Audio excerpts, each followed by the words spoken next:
তো এইটো বছৰতে জুবিনদাৰ দুখনকৈ সিনেমা অহা কথা আছিল ৰাজনীতি পাৰ্ট 2 আৰু শিকাৰ তো দুইখন সিনেমা সম্পূৰ্ণ পষ্টপন হৈ গল ইতিমধ্যে জুবিনদাই ক'লে যে এই বছৰত জুবিনদাৰ কোনো সিনেমা আমি দেখিবলৈ নাপাওঁ থিয়েটাৰ হলত তো নমস্কাৰ কেনে আছে জুবিনদা ইতিমধ্যে ক'লে যে তেওঁ সিনেমা দুখন এই বছৰ নাহে কাৰণ তেওঁ শুটিং আৰম্ভ কৰাই নাই অহা বছৰ আহিব কিন্তু ভাল কথা এইটো যে এই বছৰ আহিবলগীয়া গোটেইখন সিনেমাৰ লগতে জুবিনদা জড়িত আছে ৰঘুপতি হওক ৰাঘৱ হওক বা যোদ্ধা হওক প্ৰতিখন সিনেমাৰ লগতে জুবিনদা জড়িত আছে সকলোতে তেওঁ মিউজিক দিছে আৰু তাৰ কাৰণে আমি বহুত বেছি অপেক্ষাৰে ৰখি আছো আৰু লগতে লোকেল কম্ফু 3 যিখন এই বছৰে অহা কথা আছিল ইতিমধ্যে লোকেল কম্ফু 3 ডাইৰেক্টৰ কেনেডাই ক'লে যে তেওঁলোকে নৱেম্বৰ শুটিং আৰম্ভ কৰিব লোকেল কম্ফু 3 আৰু অহা বছৰহে আমি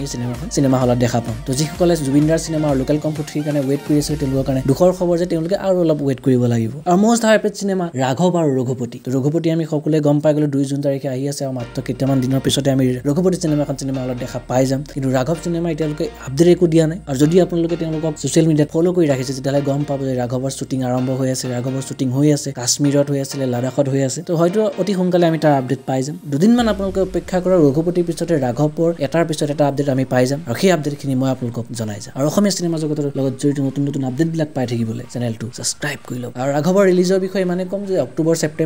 ভিতৰত হোৱা কথা আছে আৰু ছেপ্টেম্বৰত হোৱা চান্স বহুত বেছি কম আছে কাৰণ ছেপ্টেম্বৰত যিখিনি বলিউড সিনেমা ৰিলিজ হোৱা কথা আছিল সেইখিনি ডেট পিছুৱাই দিছে তেওঁলোকে কিয় পিছুৱাইছে আপোনালোকে সকলোৱে জানে তো ছেপ্টেম্বৰ ৰিলিজ নকৰাটো এটা ভাল সিদ্ধান্ত হ'ব অক্টোবৰ ৰিলিজ কৰক দুৰ্গা পূজাৰ সময় ৰিলিজ কৰক ৰত্নাকৰ দৰে মৰম পাবলৈ সক্ষম হ'ব আৰু হিউজ সাকসেছ হ'ব অসমীয়া সিনেমা জগতত আজি ভিডিঅ' ইমানতে সমাপ্ত কৰিছো আকৌ লগ পাম এটা নতুন ভিডিঅ' তেতিয়ালৈকে জয় হিন্দ জয় আই অসম